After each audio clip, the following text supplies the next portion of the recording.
barely a week goes by, if it ever does, where there's not a new target that they are attempting to silence in some way, have banned from the internet, have content deleted, be deplatformed from a university, or fired. Every single week, there's a new one. They really just cannot abide any longer the fact that there are places where people who disagree with them, who see the world differently than they, have the freedom to express their views and to dissent from liberal pieties and orthodoxies. It's not only like it drives them crazy, it's like they genuinely believe as a religious conviction that they have the absolute right to prohibit and bar people from being heard who deviate from the foundational views of American liberalism. And this, obviously, this Joe Rogan controversy is just the latest in a very long line.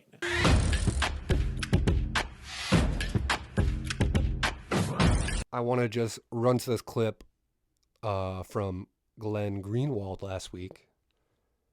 And he's going to give a couple more examples about how the Democrats have been pressuring big tech to censor upon their behalf. Here, let's listen into what Glenn has to say.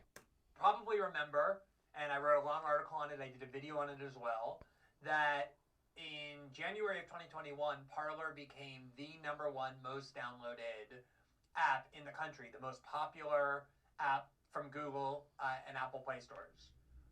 More than Parler got really popular when the whole censorship of Trump and everything kicked off. This was an alternative to something like Twitter, and it got flooded with right-wing people because they were the ones getting targeted in mass at that moment. Plenty of left-wing people have been censored and targeted as well. I'm not one of those people who thinks the censorship is only against the poor conservative people. It's against anyone whose narrative could possibly be damaging to the real masters of this country. That's who gets censored. But what he's referring to was when Parler got very popular, a lot of right-wingers were flooding to it, and then cue AOC. Instagram and Facebook and TikTok and every other, more people wanted to use Parler than any other. Democrats did not like Parler, and one of the leading and most influential online of those Democrats, Alexandria Ocasio-Cortez, went to Twitter, where she has 13 million followers, and made her displeasure clear. She cited the censorship, the pro-censorship company Sleeping Giants that exists to pressure companies to deplatform or silence voices which liberals and Democrats dislike. And Sleeping Giants noted that they were angry about the fact that the Apple Store and the Google Play Store continue to allow people to... The text of the tweet she's retweeting, there are now open calls for the murder of police officers and planning for violence on January 20th. That's a bad thing, right? Freedom of speech is pretty expansive, but you don't have the freedom to, kill people in this country, right? That's bad. They're planning to murder police officers and commit violence. If only we had if only we had laws on the books that made it a crime to kill police officers or plan violence. Oh, wait, we do. Censorship is not how you prevent murder or violence. Just so you understand that. We already have laws on the books that make it a bad thing to kill police officers, that make it a bad thing to do violence. You get consequences for that. You go to jail. You get your freedoms taken away. After you've had an appearance in court. After you've had the right to defend yourself. See, that's an important step there that we're not seeing with censorship, right? We have problems, right? Violence, killing of police officers, that's bad. The solution is the laws we already have on the books. Oh, you have evidence that they're planning to kill people? Send the police. Why are we censoring? If anything, if you censored, would you know that they were planning to kill the police? How would you even know then? If anything, wouldn't it be better for you to let them to talk and then track them down and use the existing laws to prosecute? Is censorship really about protecting people? Use Apple and Google to download Parler. And AOC used that tweet and said, what? I can't believe I gave money to AOC. I would have voted for her if I lived in her district. I live in the south of Queens. Gregory Meeks is my representative. He's the biggest piece of shit on the planet, but I'm glad I never voted for AOC. I would have never voted for Gregory Meeks, and he pisses me off. But if I voted for her and she's pulling shit like this, God, she's fucking irritating at this point. Apple and Google Play doing about this? Clearly demanding that Apple and Google, and this is by the time everyone knew Democrats would control both houses of Congress and the White House. So when Democrats speak, corporations listen, that AOC wanted Google and Apple to remove Parler from their Play Store, not to allow anyone to download Parler any longer.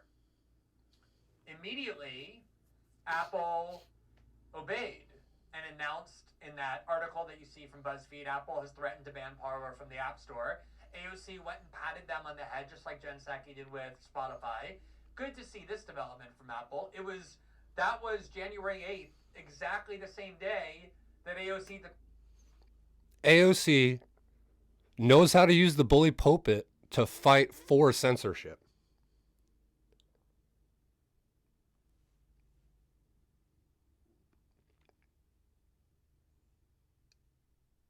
When's the last time she's tweeted about Medicare for all?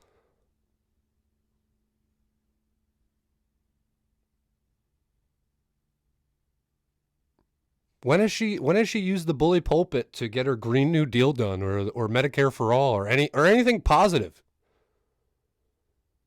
But she's going to use the bully pulpit extremely effectively to help coerce corporations into censoring American citizens as an elected member of the federal government. Makes sense. That's how fast Google. And he's pointing out how the same day she tweeted that, Apple cut Parler out. Apple obeyed. Google hadn't yet. And she said, Google Play, what are you going to do about apps being used to organize violence? Doubling down on the bully pulpit. Other Democratic members of Congress went on Twitter to demand that Amazon cease hosting Parler on the same day. Here are the results. 5 days later, from the New York Times, Amazon, Apple, and Google cut off Parler, an app that drew Trump supporters.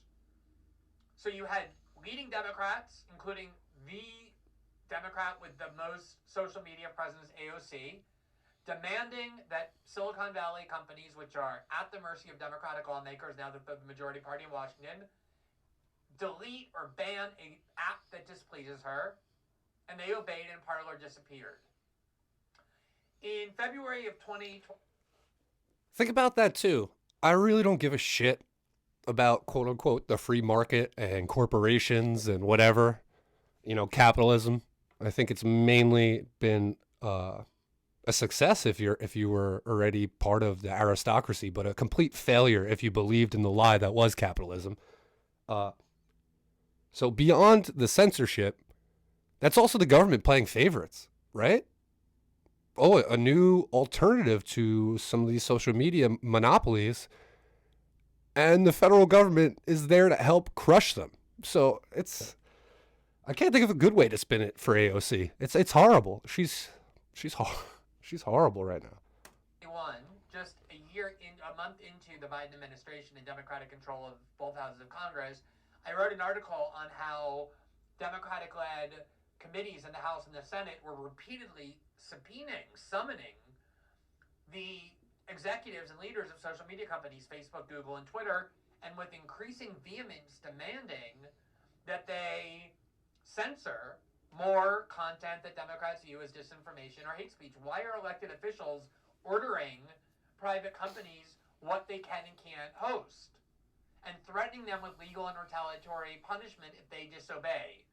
Here is the Democratic senator from Massachusetts, Ed Markey, in October of 2020, as he is speaking to Facebook's Mark Zuckerberg, Twitter's Jack Dorsey, and executives from Google, and he really summarized the position of the Democratic Party. Imagine that you are an executive of one of these companies.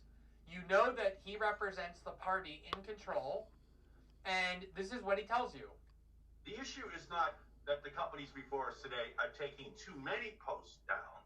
The issue is that they're leaving too many dangerous posts up. There you have it.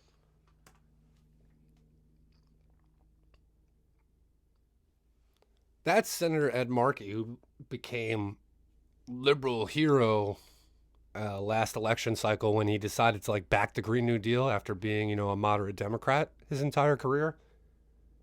And, his conservatism is showing there. He wants social media to take more shit down, not less. It's fucking social media, dude. There's a credibility issue, and it's not with social media. The credibility issue is with our national institutions. The credibility issue is with Congress, is with the Senate, is with the executive branch, is with our corporate media. There is no trust left for those institutions. That's why people are willing to believe retarded shit they see on the internet. That's why.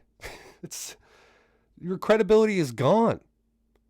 And then calling for censorship only further erodes that credibility to anyone who still possesses critical thinking skills. That is the position of the Democratic Party. A lot of people believe that the free and open internet that we all thought had been created and for which we were fighting, that was the cause of the Snowden reporting that we did and so many other controversies surrounding the internet, was that it should be free of centralized government and corporate control. That was what made it so innovative and valuable. The position of the Democratic Party is, for those of you out there angry that there's now so much censorship, our view is not that there's too much censorship and they're telling the heads of these companies. Our view is you're not taking enough down. You're allowing too much free speech. You're leaving too much up. Obviously, they're hearing this message. Now, as I indicated, the Supreme Court has left absolutely no doubt, none, that the First Amendment is violated not only when people like Ed Markey and AOC and Jen Psaki directly censor, but also when they coerce or pressure private actors to do that censorship for them. Here is Ben. So there is legal precedent. This isn't just like an abstract opinion. There's also legal precedent, and this is from the Supreme Court, the highest court of the land, right? That the censorship doesn't have to be direct for it to be a violation of our amendment rights. If a member of the government is coercing a third party to censor you, that is also a violation of your rights.